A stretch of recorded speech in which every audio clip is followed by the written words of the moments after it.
नमस्कार प्रेक्षकांनो, लग्नानंतर होईलच प्रेम मालिकेच्या प्रोमोमध्ये नंदिनी जीवाला म्हणत असते, तुम्ही माझ्यासाठी गजरा आणलात ना, आणि मग असं का लपवताय?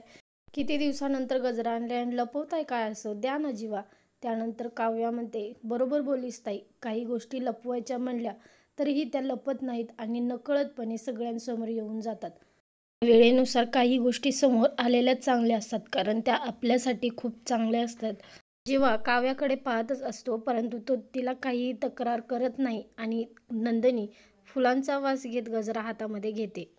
दिवाळीचे डेकोरेशन करत असताना काव्या स्टूलवरती चढत असते आणि तेवढ्यात तिचा तोल जाणार पाठीमागून येऊन पार्थने तिला पकडलेलं आहे. पार्थ आणि काव्याची जवळीक दिवसेंदिवस वाढत चाललेली आहे हे पाहून रम्याला मात्र खूपच राग येत असतो आणि काय करावं हे सुचत नाही. पार्थ काव्याला म्हणत असतो, तुम्ही माझ्या प्रेमात पडायचं सोडून स्टूलवरून काय पडताय काव्या? माझ्या प्रेमात तुम्ही कधी पडणार आहात? काव्या मात्र पार्थकडे आश्चर्याने पाहत असते आणि ह्या दोघांचा निरागसपणा तुम्हाला आवडतो का? कमेंटमध्ये नक्की सांगा. दोघांमध्ये लव्ह अँगल मात्र लवकरच तयार होणार आहे आणि तुम्हाला सुद्धा इंटरेस्टिंग वाटणार आहे.